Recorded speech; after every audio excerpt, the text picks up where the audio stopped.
श्रुति को अभी हमें और डीपर लेवल पे समझना है आज। अभी हमने फर्स्ट और सेकंड डे हमने पहले बाहर की आवाज़ों को सुना, उसके बाद फिर हमने धीरे-धीरे हम अंदर की अपनी फिज़िकल जो हमारी स्किन है और हमारे धीरे-धीरे ब्रेन की जो लेयर्स हैं उसके पास गए और आज हम जाएँगे और भी ज़्यादा डीपर लेवल पर। जैसे हम कोई चीज़ सुनते हैं, ध्यान से सुनते हैं, बहुत ध्यान से सुनते हैं, तो हमारे अंदर की जो इंटरप्रिटेशंस हैं वो बंद हो जाती हैं, है ना? बंद होती है ना? और अगर बंद नहीं होती तो हम उन चीज़ों को ध्यान से सुन नहीं पाते। जैसे एक एग्ज़ाम्पल आपको बताती हूँ। मैं एक पुस्तक पढ़ा मैंने संगीत के बारे में और वो बात अभी मेडिटेशन से बहुत पहले की है। जब मैं गुरु ग्रंथ साहब को पढ़ रही थी और उसी के दौरान मुझे वो पुस्तक मिली और पता लगा कि जब गुरु नानक जी ध्यान करते थे, तो उनके उनको अंदर से श्रुति सुनाई देता था और जो सुनाई देता था, वो जब सुनता था उनको, तो उसके पास जो बाला मर्दाना बैठे होते थे, उनको वो ये बोलते थे कि ये मुझे सुनाई देता है, तुम ये बजाओ, ऐसी श्रुति आ रही है, ऐसी फ्रीक्वेंसी तुमने बजानी है।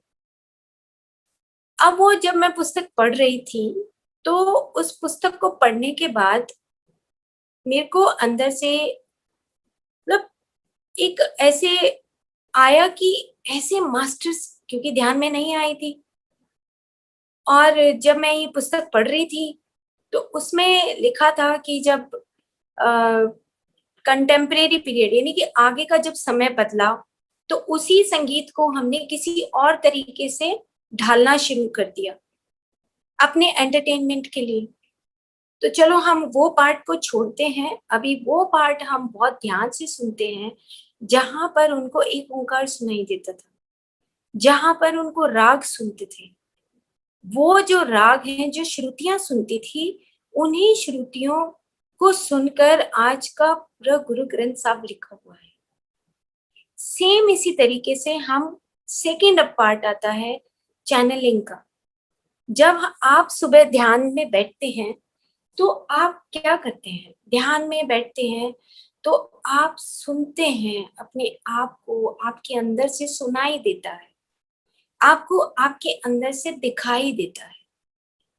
सेम इसी तरीके से जो श्रुति है, वो क्या करती है आपको कि आपको आपके अंदर खाली करके उसके अंदर से जो आवाज आती है, जो शब्द आते हैं, वो शब्द आपको सुनाई देते हैं। कैसे? जब आप पूरे तरीके से खाली हो जाते हो। आप बिल्कुल खाली हो जाते हो, सरेंडर कर देते हो, तब आप अपने अंदर से वो श्रुति सुनाई देने लगती है।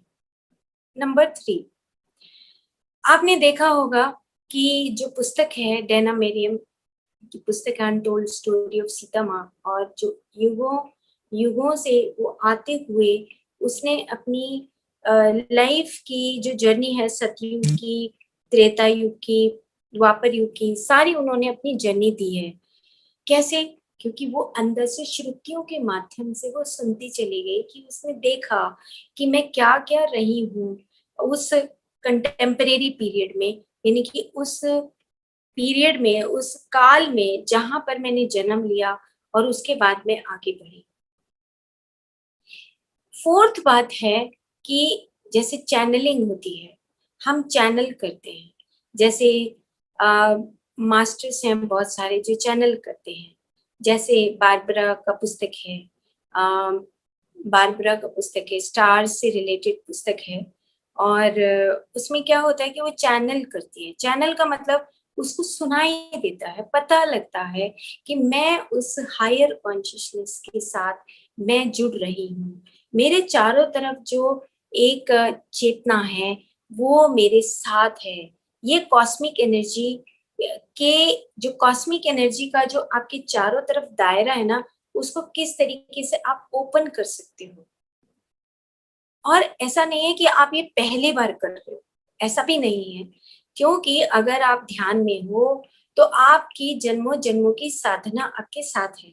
ऐसा नहीं है कि आप इसमें नए हो या आप बच्चे हो, ऐसा नहीं है, या आप ये कहो कि मैं नई हूँ, ये भी नहीं है।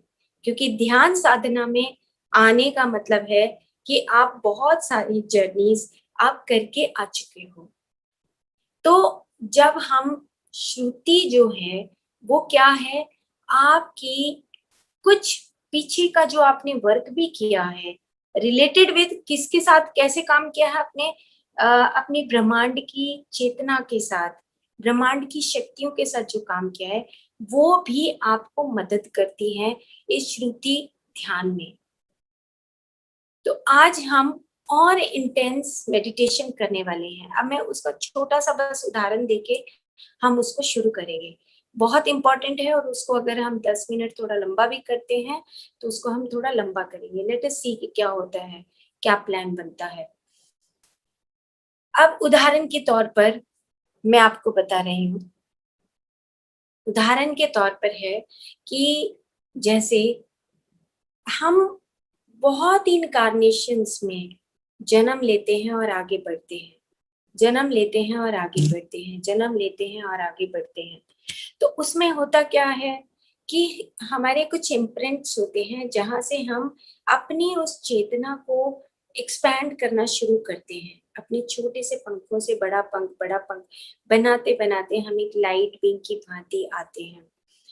अब मैंने कहा एग्जाम्पल के तौर पे कि मूलाधार चक्र पर हम अपना ध्यान लेकर जाएंगे।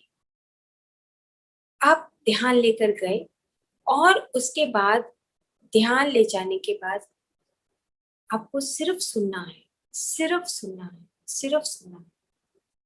ओके, नो इंटरप्रिटेशन, मन क्या चल रहा है, विचार क्या चल रहे हैं, नो, जस्ट आपको सुनना है। मूलाधार मतलब आपके साथ जहां बैठे हैं उसके चारों तरफ का जो एरिया है, राउंड जो धरती है, वो एक आपका पूरा मूलाधार है जहां पे आपका कर्म भूमि है। तो वो जो है वो उसके बारे में आपको सुनाई देगा। सुनना है, इंटरप्रेट नहीं करना है। कुछ भी सुन रहा है और कुछ ना भी सुन रहा है, कुछ नहीं भी है तो भी ओके है, बट उसको डबल थॉट नहीं लाना है कि मुझे सुनाई दे रहा है, मैं बोल रही हूँ अपना थॉट प्रोसेस, लेकिन मैं थॉट प्रोसेस नहीं, खाली है। आपको सिर्फ सुनने की आवाज आ रही है। हम कई बार जब सुनते हैं ना कि जब पहाड़ों के पास जाते हैं तो हम कहते हैं रुको रुको 1 मिनट, कोई आवाज आ रही है। सेम उसी तरीके से आपका मूलाधार चक्र पर आपको कुछ वॉइसेस, आपको कुछ आपकी ही बातें आपको सुनाई देंगी। इंटेंस मेडिटेशन होगा और उसको आपने बहुत ही सावधानी से अवेयरनेस से करना है। आज आपको अपना कमर सीधा रखना है और आराम से आप बैठ जाइए। कोशिश करिए हाथ जैसे रखने हैं जिस मुद्रा में रख लीजिए और आंखें बंद कर लीजिए।